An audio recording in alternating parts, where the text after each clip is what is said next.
जास्त चांगलं कसं होईल यासाठी त्या कामाबद्दल माहिती घेणं, ते कर्म चांगलं कसं होईल या दृष्टीनं धडपड करणं म्हणजे ज्ञान. म्हणून कर्म, भक्ती आणि ज्ञानाची सांगड घालायची. पण मी केलं म्हणून हे काम झालं, माझ्यामुळं हे जमलं असं कधीही मनात न आणणं म्हणजे वैराग्य. आणि ह्या सगळ्याला मी अध्यात्म म्हणते. आणि हे अध्यात्म कुणाला जमतं? ज्याला दैनंदिन आयुष्यात योग जगायला जमतं त्याला हे जमतं. तुम्ही म्हणाल ही म्हातारी डोक्यावर पडली आहे का काय? दैनंदिन आयुष्यात योग जगायचं म्हणजे काय? योग म्हटलं की आम्हाला प्राणायाम आठवतो, योग म्हटलं की आम्हाला विविध आसनं आठवतात. तुम्ही म्हणाल योग जगायचा म्हणजे दिवसभर काय आम्ही वेगळ्या वेगळ्या प्रकारचे प्राणायाम आणि आसनं करायची नाही. योग जगायचा म्हणजे मला नेमकं काय म्हणायचंय हे सांगण्यासाठी माझं मन जवळजवळ 72 वर्ष मागं गेले. मी तेव्हा 10 वर्षाची होते. कुरुंदवाड सारख्या एका लहान गावात आम्ही राहत. आमच्या घरी वर्षातून किमान 2 वेळेला ज्ञानेश्वरीची पारायण व्हायची. ह्या ज्ञानेश्वरी वाचनासाठी, ज्ञानेश्वरी पारायणासाठी अनेक स्त्री पुरुष आमच्या घरी यायचे. पण माझी आई कधीही ज्ञानेश्वरीच्या पारायणाला बसली नाही. पण प्रत्येक येणाऱ्याचं ती हसत मुखाने स्वागत करायची. त्याला वाचनाला बसण्यासाठी योग्य ती बैठक करून द्यायची. तो बसल्यानंतर त्याला पाणी घेणार का चहा, दूध, कॉफी काय घेणार हे विचारून हसत मुखाने ते त्याला द्यायचे. आणि पारायण त्या दिवसात संपून तो घरी निघाल्यानंतर त्याला किंवा तिला माझी आई प्रेमानं प्रसाद घेतल्याशिवाय जायला द्यायची नाही. मला खूप वाईट वाटायचं. माझे वडील कडक होते.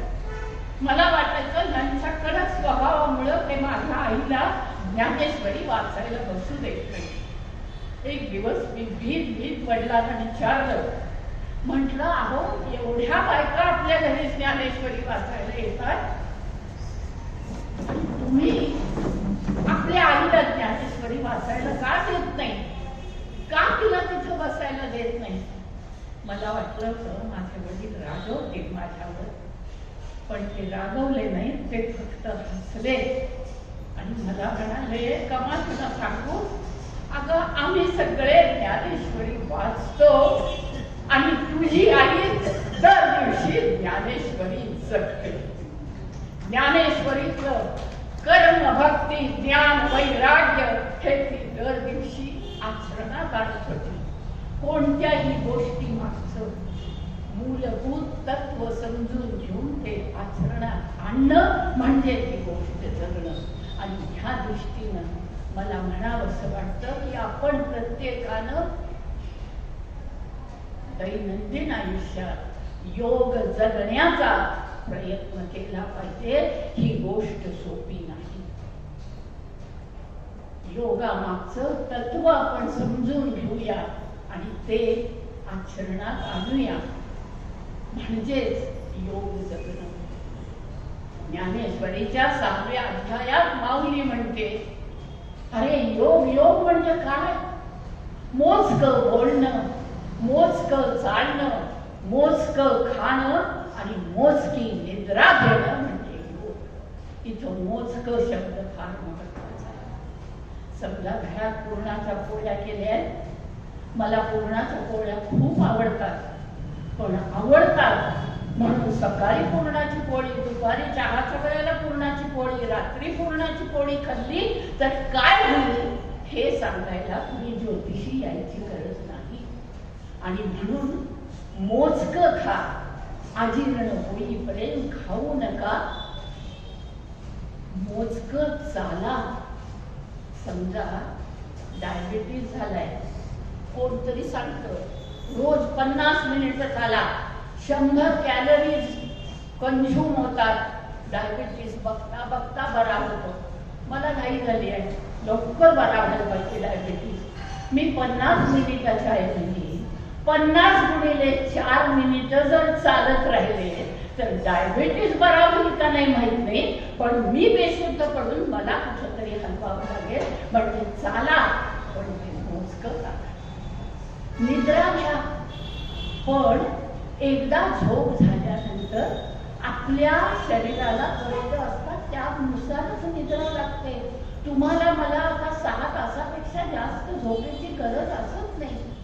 पण डुकरासारखं अंथरुणात लोळत पडलं तर निद्रा कदाचित आणखीन येईल, पण सगळा दिवस अंग आळसवलेलं राहील, हलता येणार नाही.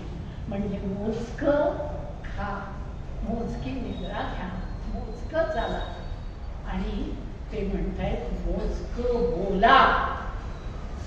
कोणतीही गोष्ट मोजकेपणानं करण्यासाठी तुमच्या मनावर संयम पाहिजे. आणि म्हणून माऊली योगाची व्याख्या काय करतायत बघा, मनावर संयम ठेवणं म्हणजे योग जगणं. मोजकं बोलणं हे फार आवश्यक आहे. अहो किती बोलतो आम्ही, किती बोलतो. ह्या बोलण्यानं घरातली नाती तुटतात, मन दुखावली जातात, शेजार बाजार दुखवतात. योग जगणं याचा अर्थ मनावर संयम ठेवून बोलण्यावर नियंत्रण ठेव. किती उदाहरणं दैनंदिन जीवनात असतात. समजा घरात आजी आहे, मुलगा सून, 2 नातवंड आहेत. एका दिवशी शनिवारी समजा मुलगा आपल्या आईने सांगायला आला, आई उद्या सकाळी 11 वाजता आम्ही 4 जण माझ्या मित्राचा इथे फार्म हाऊस आहे, तिथं जाणार आहे. आम्ही संध्याकाळी 5 वाजता परत येऊ. जायच्या आधी तुझा स्वयंपाक करून ठेवला जाईल, पोळ्याची बाई येईल आणि आम्ही पुण्याला जातो. मुलगा तुमची परवानगी मागायला आलाय का? नाही, तो तुम्हाला आई आम्ही जातो असं सांगायला आलाय. मनावर संयम असलेली म्हातारी काय म्हणेल, जाऊन या, मी घरात आहे आणि माझ्यासाठी स्वयंपाक करत बसू नका, मी माझं मी काहीतरी करून घेऊ. आम्ही असं बोलतो, आम्ही असं बोलत नाही. आम्ही म्हणतो हो हो जावा की, मी आहेच की घर राखायला. आम्हाला कुठं फार्म हाऊस असलेले मित्र आहेत, तुमचं आपलं बरं आहे.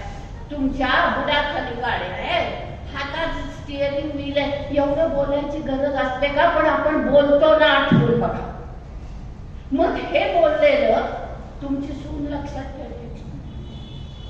कधीतरी ती बाहेर लवकर पडते घराच्या. आपण विचारतो काय ग 9:30 वाजले, तेवढ्या लवकर कुठे निघाली? मग तिच्या काही लक्षात असतं, मग जायला नको, लाईटचं बिल आम्हीच भरायचं, पाण्याचं बिल आम्हीच भरायचं, घरातली कामं आम्हीच करायची. तुमचं आपलं बरं आहे. 2दा जेवायचं, 3दा चहा प्यायचा, मध्ये खायचं आणि काय होईना झालं की झोपायचं. किती बोलतो आपण लक्षात घ्या. ह्या बोलण्यानं मन दुखावतात. आणि एक उदाहरण सांगते. मी एकदा एकांच्याकडे एक निरोप द्यायला गेले होते. निरोप देऊन मी चटकन परत यायच्या वेळेला त्या बाई मला म्हणाल्या, कपडे चहा झालाय, नुसतं दूध घालून गरम करायचा, चहा घेऊन जा. माझं चहावर प्रेम असल्यामुळं मी लगेच आज्ञाधारकपणे बसले. त्या बाई पण माझ्याबरोबर बसल्या आणि त्यांनी निशा ए निशा म्हणून हाक मारला. आतून एक 14-15 वर्षाची मुलगी आली. ती मुलगी मामी काय गं म्हणून बाहेर आली. मला कळलं की त्यांच्या नंदेची मुलगी आहे. काय नाही, मी चहा करून ठेवलाय, गरम कर आणि अर्धा कप कपात घेऊन आम्हाला आणून दे. बर मामी म्हणून ती मुलगी आत कळाली आणि 2-3 मिनिटात आतून भांड पडल्याचा आवाज आला. भांड पडल्यावर ह्या मामी धावत आत गेल्या. आत गेल्यावर माझी अपेक्षा अशी होती की त्या म्हणतील, अगं काय पडलं, चहा सांगा का, तुला वाजलं नाही ना? मामी तसं म्हणाल्या नाही. मामी सांगलास का चहा? तुझ्या आईचीच मुलगी तू, तिची सदा सांड नवल, तू तसंच खाण कशी माती. हे कशासाठी बोलायचं होतं, पण संधी मिळाली की आपण बोलून घेतो. याचं कारण आपल्या मनावर संयम नसतो. अरे कुठला घोडा उपयोगाचा, जो घोडा लगाम घालून घेतो तो घोडा उपयोगाचा, जो घोडा नाठाय तुमच्या ताब्यात राहत नाही तो घोडा उपयोगाचा नाही. मनाला संयमाचा लगाम लावला पाहिजे. रोज झाडं बघतो, तुळशीची पूजा करतो, अरे झाडं काय शिकवतात? ही झाडं मनात म्हणत असतील कदाचित, ही माणसं बघा, हे प्राणी बघा, हे पक्षी बघा, इथनं उठतात तिथं जातात, तिथनं उठतात तिथं जातात. आम्हाला तिथे जाता येत नाही, आम्हाला एका जागी राहावं लागतं. झाडांना काय एका जागी राहावं लागतं? कारण झाडांना मुळाचं बंधन आहे. हे मुळाचं बंधन आहे म्हणून तर झाडं फुलतायत, फळतायत आणि तुम्हाला मला आनंदाबरोबर अन्न, वस्त्र, निवारा आणि सुवासिक फुलं देत आहेत. झाडाने जर मुळाचं बंधन टाकलं तर झाड जगणार तर नाहीच, पण ते जगाला आनंद देण्यापासून रोकेल. हे लक्षात घ्या. ज्ञानेश्वरी नुसती वाचू नका. मोजकं बोलणं, मोजकं चालणं, मोजकं खाणं आणि मोजकी निद्रा, ह्याचा एकच शब्द लक्षात ठेवा, संयम. मनाला संयमाचा लगाम असेल तर आपण प्रत्येक गोष्ट मोजकेपणानं करू शकतो. आणि कोणतीही गोष्ट संयमानं करणं ह्याला मी योग जगणं असं म्हणते. गीतेमध्ये तर योगाचं खूप विवेचन आहे. मी फार खोलात जाणार नाही, पण 2 गोष्टी ज्या दैनंदिन आयुष्यात योग जगण्यासाठी आपल्याला आवश्यक आहे. गीता काय म्हणते? योग कर्मसु कौशलम. कोणतंही काम करताना ते नीट नेटकं करणं, कौशल्यानं करणं, अप्रतिम करणं, परिपूर्णतेनं करणं म्हणजे योग. कट्ट्यावर भाकरी केल्यानंतर भाकरी परातीत केल्यात का कट्ट्यावर केल्यात इतकं जर पीठ भोवती सांडलेलं असेल तर ते योग जगणं. कपड्याच्या घड्या घालणं असेल, कपडा दांडीवर वाळत घालणं असेल, तो उत्तम प्रकारेच घातला गेला पाहिजे. प्रत्येक काम कौशल्यानं करणं, उत्तम प्रकारे करणं म्हणजे योग जगणं. याच्यात काही कुणाचं गुणत व्हायचं कारण नाही. हा योग आपण जगला पाहिजे. आणि गीता म्हणते योग चित्त वृत्ती निरोध. आता आपण बसलोय, हातात माळ असेल, तोंडात नाम असेल, पण मनामध्ये असंख्य विचार भोगावत असतात. यातले अनेक विचार वाईट असतात, अनेक विचार चांगले असतात. योग याचा अर्थ सवय करा. मनामध्ये ज्या असंख्य विचार येतात त्या विचारांचं नियमन करण्याचा प्रयत्न करा. त्या विचारातल्या चांगल्या विचारांना मनात राहू द्या, वाईट विचारांना मनात धारा न देणं म्हणजे योग जगणं. किती साधे आणि सोपे अर्थ योगानं गीतेत सांगितले योगाचे. योग कर्मसु कौशलम आणि योग चित्तवृत्ती निरोधः. पतंजलीच्या योगशास्त्रात सुद्धा योग हा फक्त शरीराला लवचिकता देतो असं नव्हे, तर मनातल्या विचारांचं नियमन करणारं शास्त्र म्हणजे योग. आणि हे आपण करणं याचा अर्थ योग जगणं. तुम्हाला वाटेल की गीता आणि ज्ञानेश्वरीतच राहिले तर कसं आमचं दैनंदिन आयुष्यातलं योग जगणं होणार. पण योग या शब्दाचा अर्थ समजून घ्या. योग हा शब्द युज्य या धातूपासून झालाय. युज्य म्हणजे सांधणं किंवा जोडणं. 2 गोष्टी जोडणं ह्याला योग म्हणायचं. आपण जन्माला येतो, जन्माला आल्या दिवसापासून आपला प्रवास म्हणजे आपलं हे जे मधलं आयुष्य आहे, आपलं हे जे जीवन आहे, हे जीवन म्हणजे जन्म आणि मृत्यू ह्यांना जोडणारा योग आहे. आणि म्हणून आयुष्य जगायचं ते योग म्हणून जगायचं. आपण जन्माला येतो, मृत्यूच्या वाटेनं प्रवास करतो. आपल्या आयुष्यात आपण अनेक वेळेला प्रवास करतो, पण प्रत्येक प्रवासाच्या वेळेला आपण रिटर्न तिकीट काढतो का? काढत नाही. पण आपण जन्माला येतो त्यावेळेला त्या भगवंतानं आपल्या हातात रिटर्न तिकीट देऊन पाठवलेलं असतं. जन्माला आलायस या पृथ्वीवर, इथून परत कधी जायचंय त्याचं रिटर्न तिकीट देऊन त्यानं पाठवलेलं असतं. कुठल्या फलाटावर कधी कुठल्या वेळेला आपण इथून परत जाणार आहे हे माहिती नसतं. म्हणून बघा काळजीपूर्वक. लहान मुलं निष्पाप असतात, इनोसंट असतात. जगातले डावपेच त्यांना कळत नसतात. तोपर्यंत लहान मुलं मुठी मिटून झोपतात. अरे त्यानं पाठवलेलं रिटर्न तिकीट ती जपत असतात. पण एकदा आम्ही या जगात वावरायला लागलो की आम्ही म्हणतो कुठला परमेश्वर आणि कुठलं काय, कुठलं रिटर्न तिकीट, आणि हात फ्लॅट करून चालायला. हे आयुष्य म्हणजे योग आहे, जन्म मृत्यू ह्याला जोडणार आहे.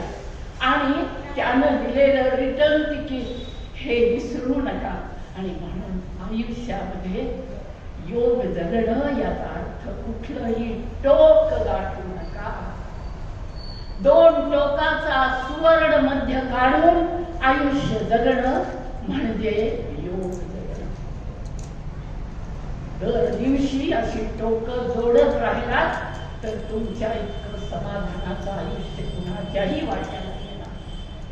प्रवृत्ती आणि निवृत्ती यांना जोडायला शिका. कोणतंही काम करणं म्हणजे प्रवृत्ती, पण माझ्यामुळं ते काम झालं असं न वाटणं म्हणजे निवृत्ती. असं आपण वागतो कधी? नाही वागत. साधं उदाहरण सांगते. मी एकदा बेळगावला भाषणात गेले होते. बेळगावमध्ये माझ्या मिस्टरांच्या मामी राहत होत्या. त्यांना बरं नाही असं कळलं तेव्हा मी आधी शहापूरमध्ये कचेरी गल्लीत जाऊन मामींना भेटायचं आणि 3 वाजता साई मंदिरात भाषणाला जायचं असं ठरवून मी मामींच्याकडे गेले. मामींची सगळी मुलं सुद्धा मुंबईत.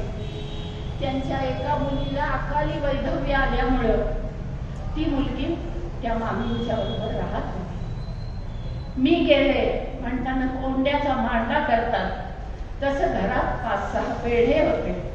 त्या पेढ्यात तिनं पिठी साखर घालून खव्याच्या किंवा पोळ्या केल्या. मामींच्या खोलीतच ती वंदना म्हणजे त्यांची मुलगी, मी आणि मामी आम्ही तिघी जेवायला बसलो. मी चटकन म्हटलं, वंदना इतक्या गडबडीत पोळ्या केल्यास पण छान झाल्या.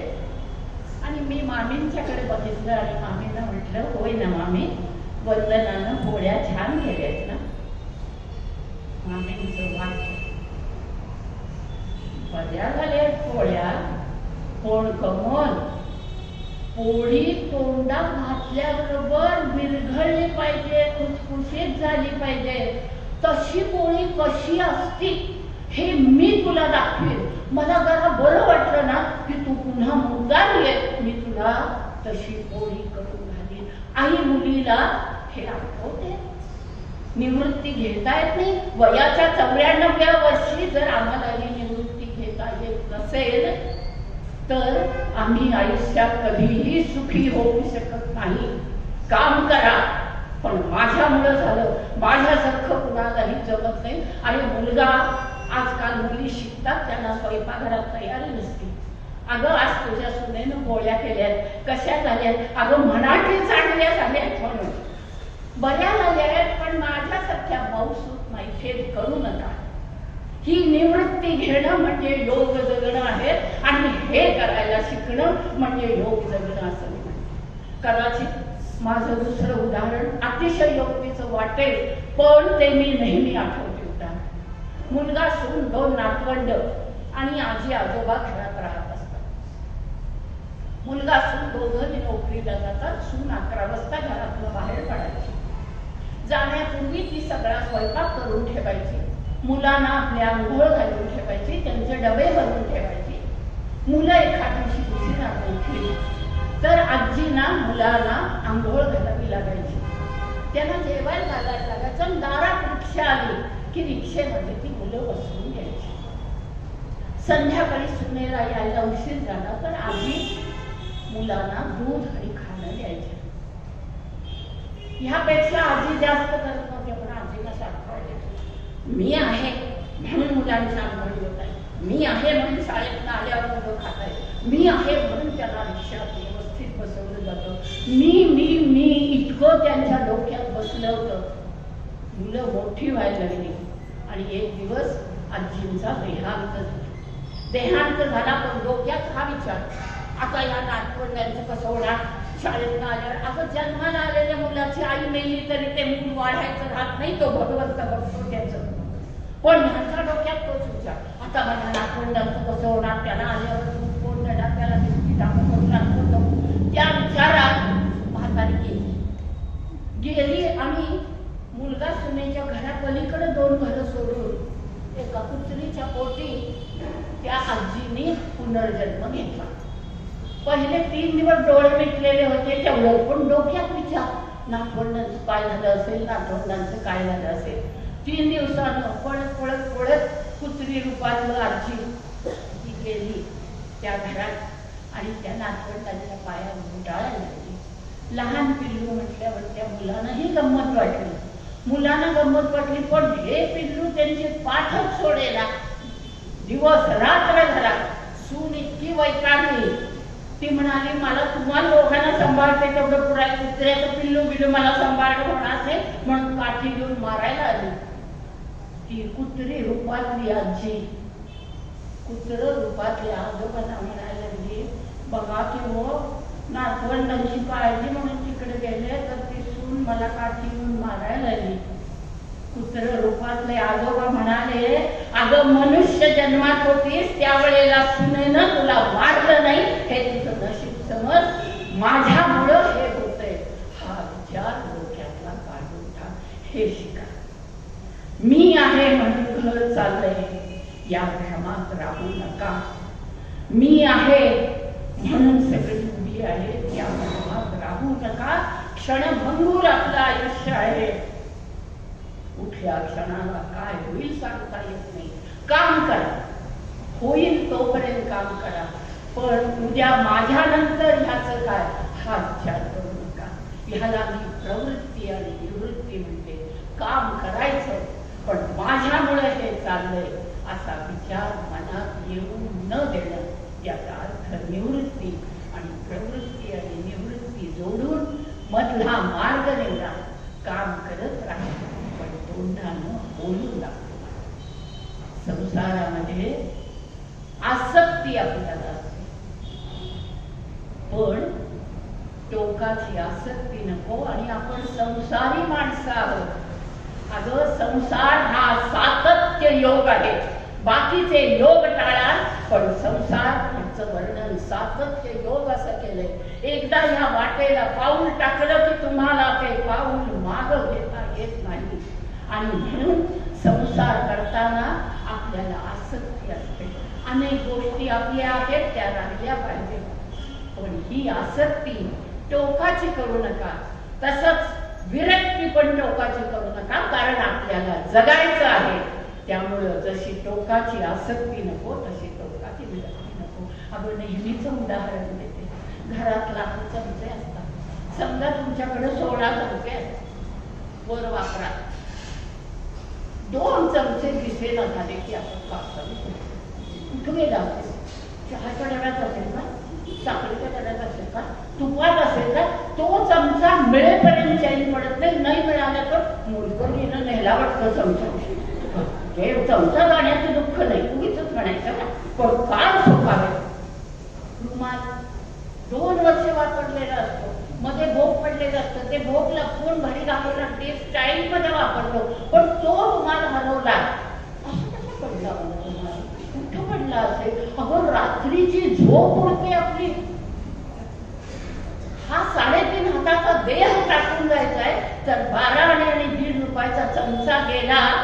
मी नेहमी म्हणते आमच्या घरात फुलं खूप असतात. कुणीतरी रस्त्यावरचे जाणारे येणारे लोक फुलं तोडतात. माझी सून ओरडते. मी सांगते अगं नको ओरडूस, ती फुलं त्यांच्या देवावर पडली काय आणि माझ्या देवावर पडली काय त्याने मला फरक पडत नाही. ती म्हणते असं कसं चालेल, रोज सगळे नेतील आणि फुलं विकली तर किती 4 आणे मिळतील, ते मी तिला दिले असं समज. पण टोकाची आसक्ती ठेवू नका. एका चमच्यासाठी, एका 6 इंच बाय 6 इंच रुमालासाठी रात्रीची झोप जाण्याइतकी टोकाची आसक्ती नको.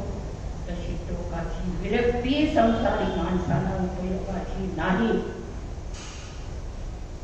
तुम्ही गेल्यानंतर तुमचं घर दार कपडा लत्ता पैसा अडका सगळं तुमच्या मुलांनाच मिळणार आहे. पण हे मुलांना मिळणार असलं तरी जिवंतपणी ते सगळं मुलांना देऊन आपलं आयुष्य शोकसागरात बुडवू नका. इतकी विरक्ती करू नका. जेवणाचं ताट द्यावं पण बसायचा वाट देऊ नये असं म्हणतात. म्हणून जशी टोकाची आसक्ती नको तशी टोकाची विरक्ती सुद्धा संसारी माणसाला उपयोगाची नाही. मी मगाशी म्हटलं तसं संसार हा सातत्य योग आहे. आपण तो सोडू शकत नाही. तुम्हाला त्या माणसाची गोष्ट माहित असेल. एक ग्रस्त होते. घरात आई वडील भाऊ भावजय सगळी जण छान राहायची. घरात पैसे आले आता कशाला कमी नव्हतं, पण कुणीही माणूस समाधानी नाही. त्या माणसाला इतकी विरक्ती आली. पुरे झालं हे घर हा संसार ही माणसं. मी आता जातो म्हणाला. घर सोडून बाहेर गेला. चालत चालत चालत गेला. एक छान नदी दिसली. उंच जागा होती. तिथं 2 रात्री काढल्या. नंतर 2 फांद्या उभ्या करून एक झोपडी बांधली.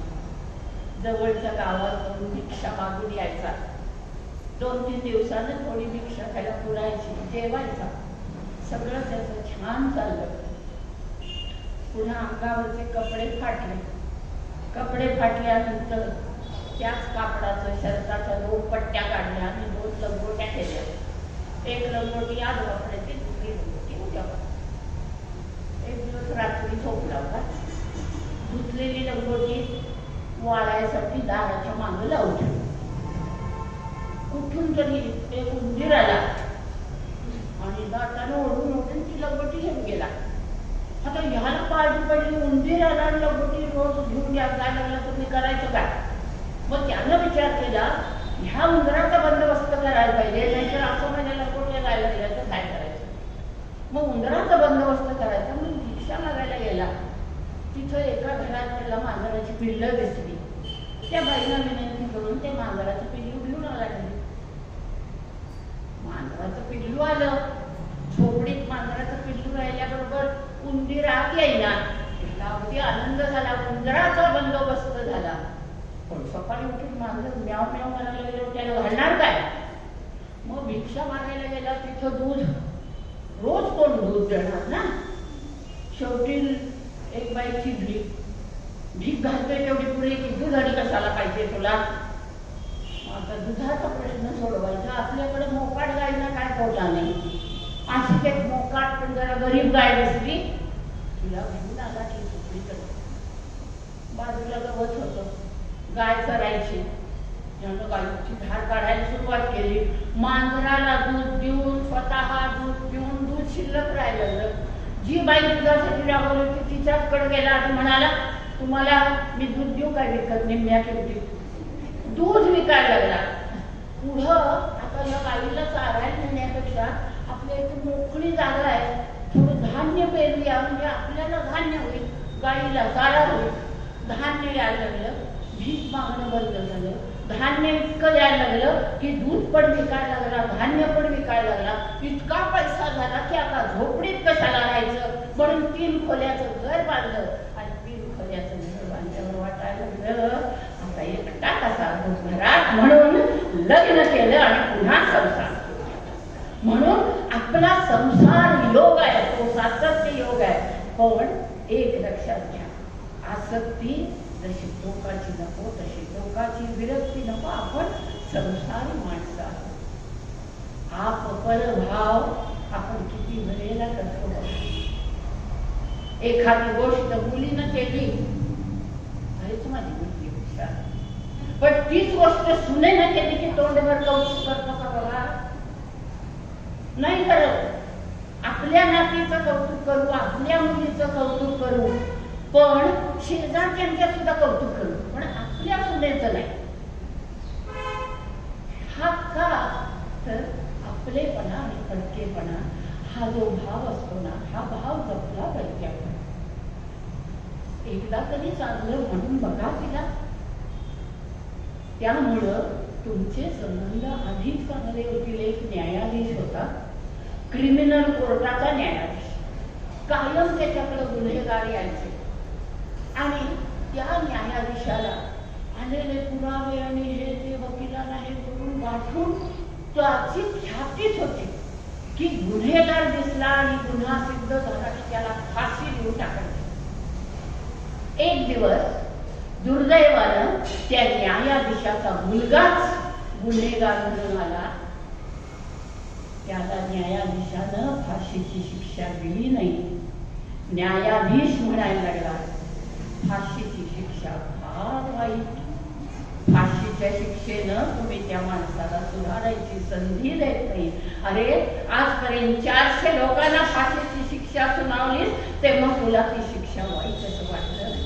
आणि ज्या वेळेला तुझ्या मुलावर वेळ आली, त्यावेळेला तुला ती फाशीची शिक्षा वाईट असं वाटायला. हे आपण करतो का नाही बघा? अरे, 4 गोड शब्द बोलायला काही पैसे पडत नाही, पण जसं तुम्ही आपल्या मुला लेकरांचं कौतुक करता, तसं दुसऱ्या घरातनं आलेली ती जी कोण आहे तिचंही कौतुक करण्याचा प्रयत्न करा. तुमचंच आयुष्य हे जास्त चांगलं जाईल. हाच योग आहे.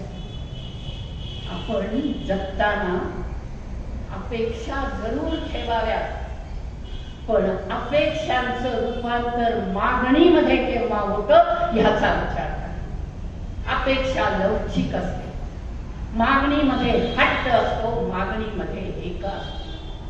सत्य घटना तुम्हाला सांगते. 2 मित्र, दोन्ही मित्र 12वीत, दोघंही छान अभ्यास करत होते. एका घरात अपेक्षा होती. काय अपेक्षा होती? तू अभ्यास करतोयस ना, तू अभ्यास कर, तुला जे यश मिळेल त्याच्यात आम्ही समाधानी असू, ही अपेक्षा होती. दुसऱ्या घरात अभ्यास कर, इतका केला पाहिजे की 99% मार्क पडून तू बोर्डात आला पाहिजे. इथं मागणी होती, तिथं अपेक्षा होती. अपेक्षा असलेल्या घरातला मुलगा प्रसन्न मनानं अभ्यास करत होता, इथल्या मुलाच्या मनावर तणाव होता. हा तणाव असलेला मुलगा परीक्षेला बसला. दोघांनाही सारखे गुण मिळाले.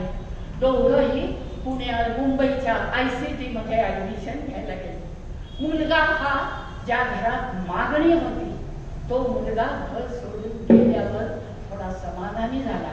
सारखी कटकट नको असं त्याला वाटायला लागलं. हॉस्टेलमध्ये मुलगा राहत होता. सत्र परीक्षा होती. परीक्षेला मुलगा निघाला. अभ्यास झाला होता. रोज फोन यायचा घरून.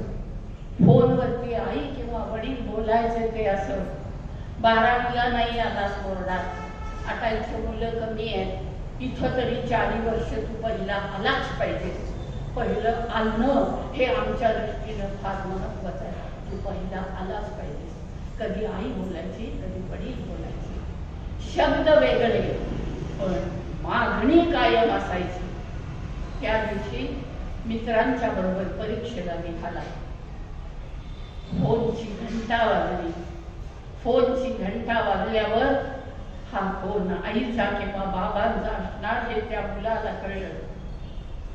आपल्याकडून पुन्हा तीच मागणी मागितली जाणार. तो आपल्या मित्राला म्हणाला, तुम्ही पुढं व्हा, मी येतोच. तो मुलगा परत खोलीत गेला. पंख्याला बेडशीट बांधून त्यानं आत्महत्या केली. म्हणून अपेक्षा जरूर ठेवा, पण अपेक्षेला मागणीचं रूप यायला देऊ नका. मागणीमध्ये हट्ट असतो. हा हट्ट कधी कधी टोकाला जातो. ठीक आहे, माझा नातू डॉक्टर व्हावा असं वाटणं ही माझी अपेक्षा असणं वेगळं, पण तू झाला नाहीस तर बघ, तू व्हायलाच पाहिजे हे करू नका.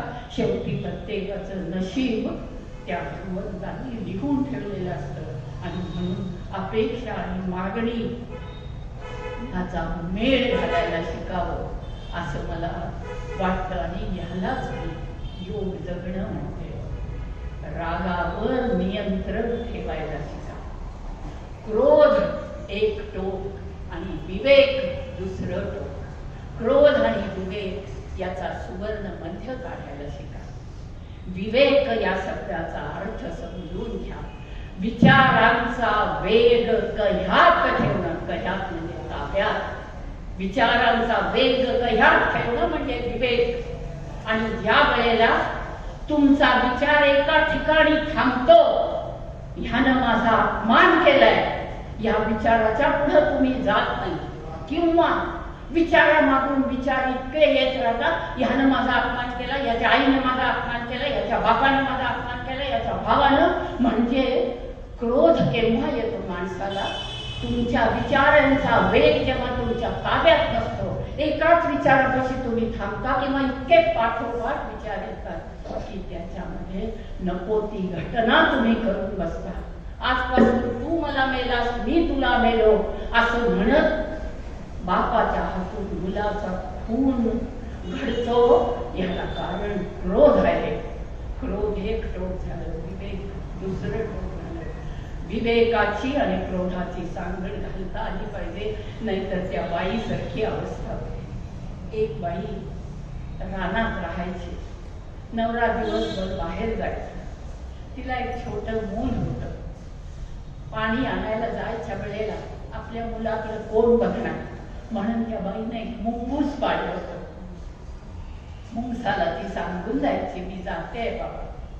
अशीच एक दिवस मुंगसाला सांगून घराला बाहेर कडी घालून ती बाई निघाली.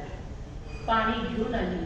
एक घागर कमरेवर, डोक्यावर दुसरी घागर आणि तोल सावरत तिनं दाराची कडी काढली. दाराची कडी काढली तर दारात मुंगूस उभं टकमक लाल डोळ्यानं ते त्या बाईकडे कौतुकानं बघत होतं. बाईनं मुंगसाकडे बघितलं. मुंगसाच्या तोंडाला रक्त लागलेलं दिसलं. त्याच्या तोंडाला रक्त लागलं म्हटल्यावर विचार एका ठिकाणी थांबला. ह्याच्या तोंडाला रक्त लागलं, ह्यानं माझं मूल मारलं. क्रोधा भवती सम्मोहा, तसं त्या बाईचं झालं.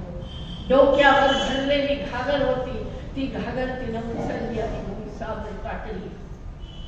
मुंगूस मेलं. मुलाच्या ओढीनं बाई आत गेली.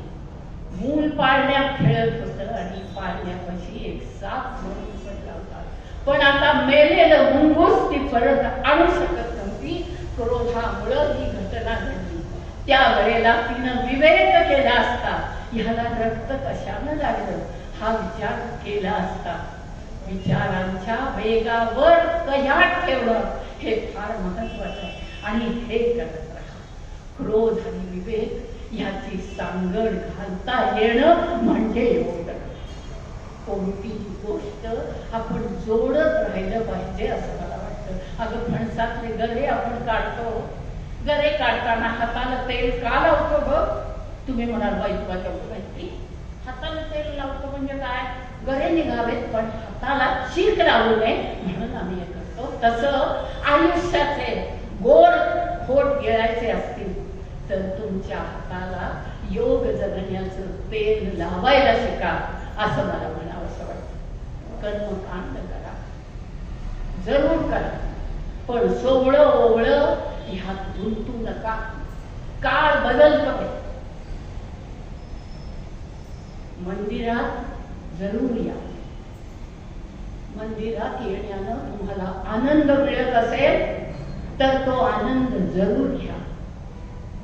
पण एखाद दिवशी मंदिरात यायला मिळालं नाही तर स्वतःचा त्रागा करून घरात आल्यावर राग काढू नका. हे केव्हा काढलं जातं?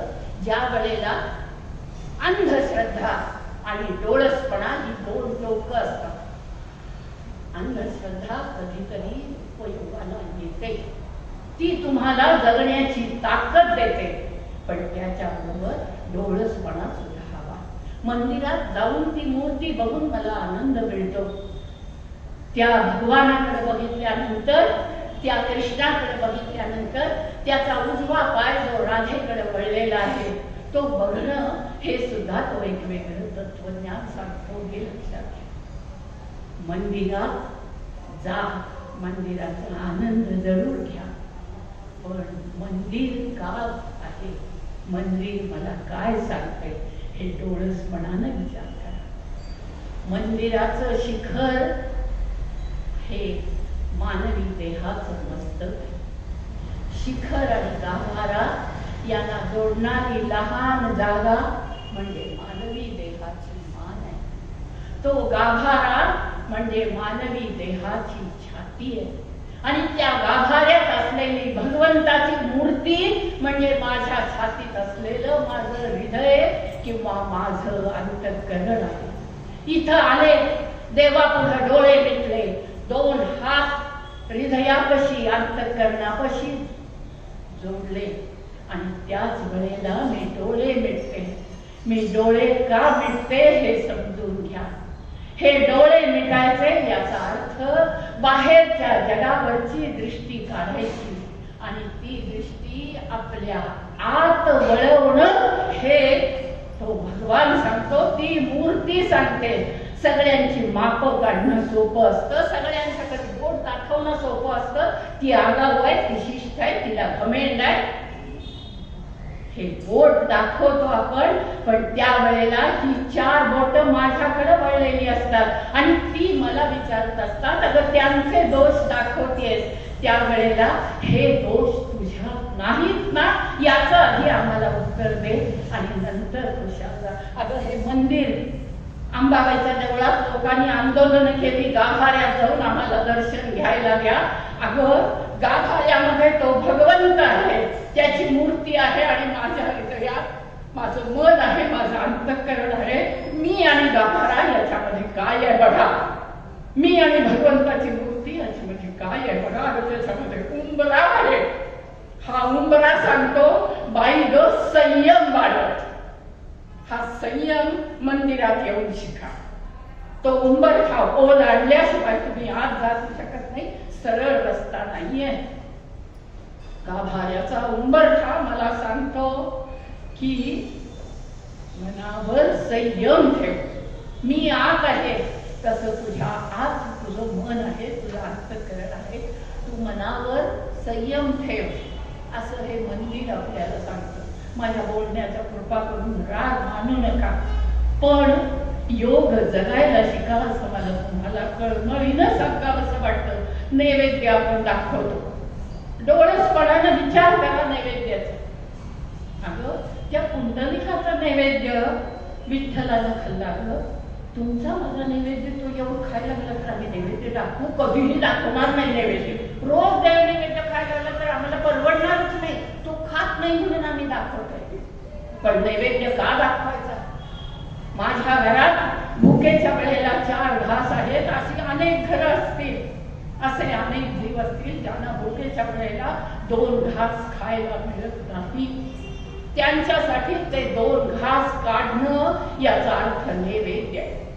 त्या नैवेद्याच्या खाली पाणी लावतो, भोवती पाणी फिरवतो.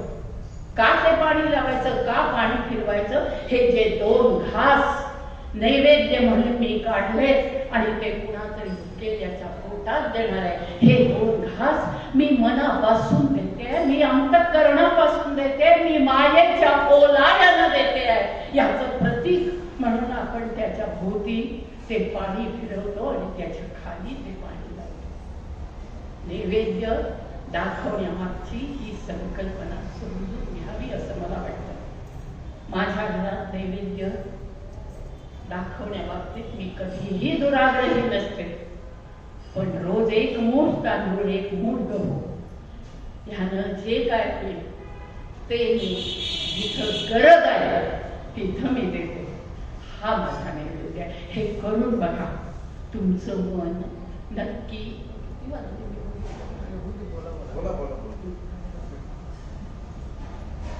संकलन हे तुम्ही करावं असं मला वाटतं.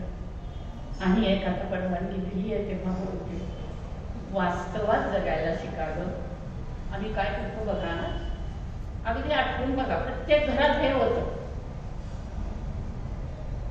मी तुझ्या एवढी होते ना 10 वर्षाची, तेव्हा केवढं काम करायची. पहाटे 5ला उठायची, विहिरीचं पाणी आणायची, अभ्यास करायची, शाळेला चालत जायची. तुमच्यासारखं आई बाबा आम्हाला गाडीतनं सोडत नव्हते, रिक्षा नव्हती. हे आपण ऐकवतो ना, काय ऐकवतो? तुम्ही तेव्हा 5 वाजता उठत होता, आता तुम्ही सुद्धा सिरियल बघत बसता आणि तुम्ही 5च्या ऐवजी तुम्ही पण 7ला उठायला. आम्ही काय करतो, भूतकाळातल्या गोष्टी मुलाला सांगत होतो. मग ती ऐकतात आणि मग एक दिवस म्हणतात, आजी तुमच्या वेळेला विहिरीनं पाणी तुम्ही काढत होता, आता नळाला पाणी असेल तरी मी जाऊन विहिरीचं पाणी घेऊन येऊ काय? विहीर तरी आहे काय? मुलं बोल. त्यामुळं आपल्या भूतकाळ, मी असं केलं, मी तसं केलं. अरे 14 वर्षाची मुलगी 10 वर्षाच्या मुलांसोबत कसं वागतोस रे? मी तुझ्या एवढी होते तेव्हा आईला किती मदत करायची, तो ताडकर म्हणतो. तेव्हा मी पण होतो, तू काय मदत करायचीस आणि आईच्या किती शिव्या खायचीस ते मला माहिती. हे करू नका. मुलांना आम्ही लहान असताना काय केलं ते त्यांना ऐकू नका. आज तुम्ही काय करता आहात, आजच्या काळात जगायचा प्रयत्न करा. आज जे आहे समोर आलेलं ते स्वीकारा. आमच्या वयाचे लोक त्या मांजरासारखं वागतात. एक मांजर होतं, अजून सूर्य क्षितिजावरच होता. मांजर उठलं, आडो खेकळं खेळते, खूप भूक लागली. मांजरानं बघितलं, थंडीचे दिवस होते, मांजर सूर्याकडे पाठ करून बसलं होतं. सूर्य क्षितिजावर असल्यामुळे मांजराची मोठी सावली पडली. मांजर मला विचार करायला, अरे केवढा मोठा आहे, हा पोट भरायचं झालं तुम्हाला एक घोडा मारूनच खाल्ला पाहिजे. मांजर केलं की घोड्याचे सोडत लांब तरी एक घोडा चढत होता. मांजर उठलं, घोड्याच्या पाठीवर चढलं, त्याला मारून खायचं म्हणून. घोड्यानं मांजराला खाली टाकलं. घोडा सोडणं, त्याच्या पाठीवर चढणं, खाली पडणं याचा बराच वेळ गेला. 10 वाजायला आले होते. घोडा काय मारून खायला मिळालं नाही. निराश झालेलं मांजर तिथंच बसलं. सूर्य जरा वर आला होता, सावली मगापेक्षा खूप लहान पडली. मांजर मग विचार करलं, एवढा मोठा कुठे आहे, आज मला घोडा काय करायचा, एक ससा मला खायला मिळाला तरी पुरे. मांजर सशाच्या शोधात निघालं. ससा भेटतोय, लांब ससा दिसला. मांजर सशाच्या रोखानं पळायला लागल्यावर ससा पळायला लागला. अहो मांजराचं पळणं कुठं, सशाचं पळणं कुठं. ससा बघता बघता एका बिळात गेला. बिळापाशी मांजर हताश झालं होतं, प्रचंड भूक लागली होती. सूर्य डोक्यावर आला होता. मांजरानं बघितलं, मांजराला त्याची सावली एवढी शिपायात पडलेली दिसली. मांजर म्हणाल, मी एवढा मोठा कुठं आहे, मला एक उंदराचं पिटुकलं मिळालं तरी माझं पोट भरेल. मांजराला उंदराचं पिटुकलं मिळालं, त्याचं पोट भरलं. हे वास्तव आहे. भूतकाळात आम्ही काय केलं हे मुलांना ऐकवून त्यांची मन दुखवू नका. नको ते शब्द ऐकून तुमचं मन अस्वस्थ करायचं नसेल तर वास्तवात जगायला शिका. आणि वास्तवात जगणं हे योग जगणं आहे. आज आहे त्या परिस्थितीमध्ये जगणं म्हणजे योग जगणं असं मला वाटतं. अशा अनेक आपल्या दैनंदिन आयुष्यातल्या गोष्टी सांगता येतील की ज्यामध्ये मी पुन्हा पुन्हा हे सांगते की गोष्टी जोडत राहा, मध्य काढण्याचा प्रयत्न करा, सुवर्ण मध्य काढा, निर्णय लवकर घ्यायला शिका. नातीला आपण रागवतो. एकदा मी माझ्या नातीला सांगितलं, म्हटलं अगं समोरनं जाऊन दुधाची एक पिशवी घेऊन ती नात आजी जाऊ, आजी माझा केस बरे आहेत का?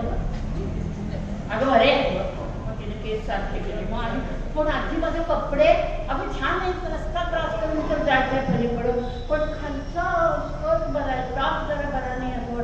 मी तिला म्हटलं एवढ्यात मी एक म्हैस घेऊन दूध काढून आले असते.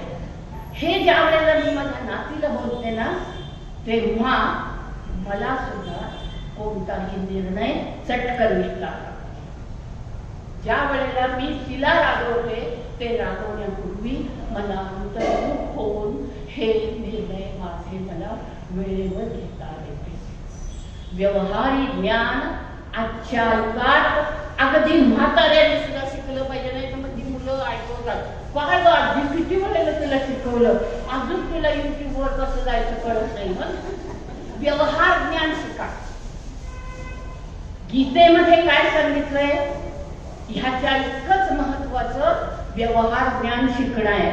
नाहीतर आमचं कसं होतं माहिती का, त्या डॉक्टर आणि शेतकऱ्यासारखं आमचं होतं. एक मानसोपचार डॉक्टर होते, आयुष्यभर त्यांनी अनेक वेड्याला शाणं केलं, शाण्याला वेडे केलं, खूप पैसा मिळवला. त्यांना नंतर इतका कंटाळा आला, त्याला वाटायला आता नको प्रॅक्टिस पुढे झालं. इतकी पुस्तकं वाचली, एवढं केलं, मग त्यांना वाटलं वास. मग त्यांनी थोडी जमीन विकत घेतली, फार्म हाऊस काढलं. त्याने ठरवलं की आपण फार्म हाऊसमध्ये फुलं उगवायची. पुस्तकात फुलांची चित्र बघितली, चित्र बघून फुलं निवडली, शेती भांडारमध्ये गेले, बियाची पाकिटं आणली. पुस्तकात दिलं होतं त्याप्रमाणे जमिनीतलं तण काढलं, जमीन नांगरली, सर काढले, पाणी पाजलं, सगळी तयारी झाली. दुर्दैवानं त्यांनी निवडलेली जी सगळी झाडं होती त्याचं बी खूप बारीक होतं. मग बी कसं पेरायचं ते पुस्तकात बघितलं, मग दिलं होतं. मोठं बी असेल तर एक एक पेरा, बारीक बी असेल तर असं बिस्कटा. मग डॉक्टरनी बी हातात घेतलं, बी विस्कटायला सुरुवात केली. सकाळची वेळ, छान हवा, पाखरं इकडे इकडं. डॉक्टरनी बी विस्कटलं की बांधावरची पाखरं यायची, बी सगळं खायची, निघून जायची. 2 पाकिटं संपली तरी डॉक्टरांचं काय बी प्रेरणा होईना. पुन्हा गेले, खुर्चीवर बसले, पुस्तकात काय दिले का बघायला गेले, काय दिसेना. पलीकडे एक शेतकरी होता, तो आला. तो म्हणाला, डॉक्टर काय करताय सारखं, तिथं जाताय, बी विस्कटताय, परत येताय, जाताय. ते म्हणाला, अरे काय करू नये, बी विस्कटलं की पाखरं येत आहेत आणि बी खाऊन जातं. तो म्हणाला, एवढंच होय, थांबा मी काय ते बघतो म्हणाला. मग त्या शेतकऱ्यानं काय केलं, हातात बी घेतलंच नाही, त्यानं नुसती ऍक्शन केली. पाखरं आली, बी मिळालं नाही. शेतकऱ्यांना अशी 5-6 वेळेला ऍक्शन केली, पाखरं नंतर येईनाच. पण अशी तिथनच बघत बसली. मग शेतकरी डॉक्टरना म्हणाला, डॉक्टर आता घ्या बी बिस्कट आता. तो म्हणाला, अरे पुन्हा आली तर येत नाही, म्हणाला बिस्कट आली. डॉक्टरनी बी बिस्कटलं, वर माती सारखी, पाणी वापरलं तरी पाखरं यायला. डॉक्टरनी शेतकऱ्याला विचारलं, अरे तुला कसं हे कळलं? शेतकरी म्हणाला, डॉक्टर ही पाखरांची सिंपल सायकॉलॉजी आहे, ती मी हा व्यवहार शिकलो आणि म्हणून मी शहाणी आहे. केस काय फुकट पिकले, अनुभवाचा एवढा पावसाळा आहे, त्यामुळं मी एवढं हे आहे. अशा भ्रमात राहू नका. तुमचं ज्ञान कमी नाही, पण व्यवहार ज्ञान, आजच्या युगातलं ज्ञान शिकण्याचा प्रयत्न करा. हा योग जगण्याचा मी गेली 15-20 वर्ष प्रयत्न करते. अगं एखादा दगड आपण फोडायला लागतो, दगडाला 50 घाव घातल्यावर 51व्या घावाला दगड फुटतो. याचा अर्थ पहिले 50 घाव फुकट गेलेले नसतात. पहिले 50 घाव कारणी लागून तो दगड फुटलेला असतो. तसं मी सांगितलं, प्रचिती घेतलेलं वचन मी तुमच्या पुढे मांडते आहे. 2 सुना, 2 मुलगे, नातवंड ह्यांच्या बरोबर राहताना मी योग जगायला शिकले आहे. हे मला जमतंय, 100% जमतंय असं मी म्हणणार नाही. पण सुरुवातीला मी रात्री अंथरुणावर अंग टेकलं की दिवसभराच्या घटना आठवायची आणि त्याच्यात आपण कुठं चुकलो ही चूक लक्षात आल्यावर दुसऱ्या दिवशी मी त्या चुकीमध्ये सुधारणा करायची. मी घरात कमीत कमी बोलते. माझ्या सुनाला वाटतं ह्या बाईला घरात 4 शब्द बोलता येत नाही आणि बाहेर जाऊन तास बोलते असं लोक सांगतात. पण घरात बोलणं हे अनावश्यक असतं. ती स्वयंपाक करते आणि आम्ही तिथं बसून, अगं ते उठू जायची गॅस बारीक कर, मग म्हातारी उठ आणि जा तिथं गॅस बारीक कर. हे आम्ही अनावश्यक बोलत असतो. हे बोलणं माझं आपोआप कमी झालंय. त्यांच्या कामात मी लुडबुड करायला जात नाही. तिला येतं त्याच्यापेक्षा मला चांगलं येतं असं मी हल्ली मुळीच म्हणत नाही. माझ्या रव्याचे लाडू तिच्यापेक्षा चांगले असतात म्हणून कुणी मला नोबेल प्राइज देणार नाही आहे. माझं आहे हेच आयुष्य आहे. पण योग जगण्याचा प्रयत्न मी गेली अनेक वर्ष करते. पण आज मला असं वाटतं की मी 100% योग जगण्यात यशस्वी झाले असा मी दावा करणार नाही. पण मी खरोखरी वेगळ्या प्रकारे आनंदानं माझं आयुष्य जगते आहे. मन स्वस्थ राहतं, मन अस्वस्थ होत नाही. नको त्या बोलण्यानं नाती दुरावत नाही. नाती ही तुम्ही योग जगायला लागला की जास्त चांगली जपली जातात. नाती ही पाखरासारखी असतात. फार घट्ट धरली तर पंख दुखावतो आणि फार सैल सोडली तर उडून जातात. ती घट्टही धरायला नको, सैलही सोडायला नको. हे तंत्र जपायचं असेल तर त्यासाठी योग जगायला शिका. आणि योग जगणं याचा मी सांगितला तो साधा अर्थ. 2 टोकं गाठू नका, मध्य गाठा. प्रवृत्ती निवृत्ती, आसक्ती विरक्ती, क्रोध विवेक, भूतकाळ वर्तमान काळ हे सगळं जोडत जा. त्याचा मध्य काढून त्या मार्गानं तुम्ही चालत राहा. हा तुमचा जो सातत्य योग आहे, हा सातत्य योग चांगला राहतो. मनात विचार कमी येतात, मन शांत राहतं. बीपी जवळ यायला विचार करतं, शुगर तर लांब पळून जाते.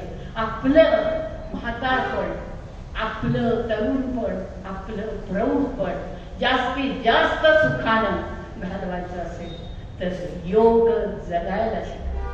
हे जगणं सोपं नाही, अवघड आहे हे मी माझ्यावरून सांगते. पण अशक्य नाही हे पण मी तुम्हाला ठामपणानं सांगते. तेव्हा माझी तुम्हाला कळकळीची विनंती आहे की योग म्हणजे जोडणं हा अर्थ समजून घ्या. दैनंदिन आयुष्यात टोक न गाठता सुवर्ण मध्य काढून त्यानं जर आपण जात राहिलो तर मला वाटतं मन शांत होईल. आणि शांत झालेलं मन शांत प्रकृती ठेवेल. आणि आपले जे काही 4 दिवस असतील हे दिवस समाधानात जातील. आणि गेल्यानंतर म्हातारी गेली बरं झालं, पण म्हातारी राहिली असती तर बरं झालं असतं असे 2 अश्रू कुणीतरी नक्की टाकेल. आणि म्हणून मी केलेला प्रयत्न, मी सुरुवातीला सांगितलं की मी प्रवचन करते आहे याची मला जाणीव आहे. प्रचिती घेतलेली वचनं माझे स्वतःचे अनुभव मी तुमच्या पुढे सांगितले. आणि माझी तुम्हाला विनंती आहे की आयुष्यात यश कीर्ती समृद्धी मिळाली ना तरी समाधान मिळत नाही. समाधान हे आतून यावं लागतं. आणि आतून समाधान आणायचं असेल ते बाजारात कुठं विकतही मिळत नाही. तेव्हा ते समाधान आतून आणायचं असेल तर जोडायला शिका, टोक गाठायला शिकू नका. आणि हे जोडणं म्हणजे योग जगणं. मला सांगताना कोणाचाही अपमान करायचा नव्हता, मन दुखवायचं नव्हतं. माझा गाढवपणा मी तुमच्या पुढे कबूल केला. मी जे प्रयत्न करते आहे त्याच्यात मला आनंद मिळतोय तो तुम्हाला मिळावा या हेतून मी बोलले. कुणाचं मन दुखावलं असेल तर मला क्षमा करा. पण माझी विनंती आहे, शेवटचे 4 दिवस छान जायचे असतील, तारुण्य चांगलं जायचं असेल, म्हातारपण वृद्धपण हे सगळं चांगलं जायचं असेल तर जोडायला शिका. योग हा पुन्हा एकदा तुम्हाला विनंती करते.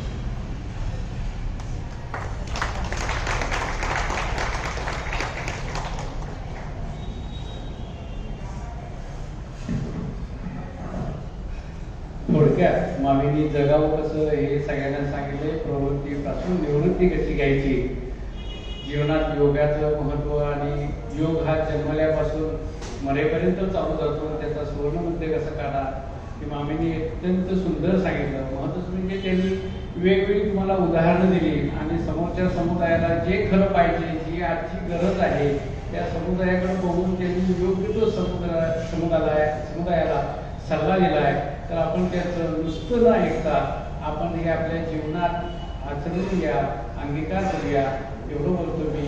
आणि मामीने आज आपल्याला अत्यंत महत्त्वाच्या ज्या गोष्टी सांगितल्या त्याबद्दल मी मामींचे आभार मानतो. मामींचं परत उद्याही 11:30 वाजता प्रवचन आहे.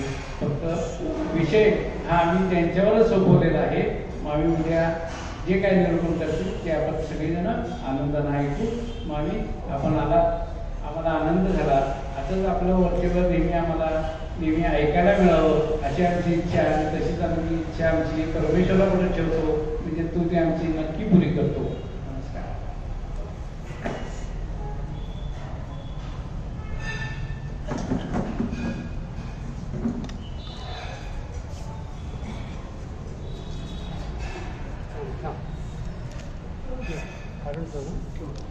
सोडा सोडा सोडा.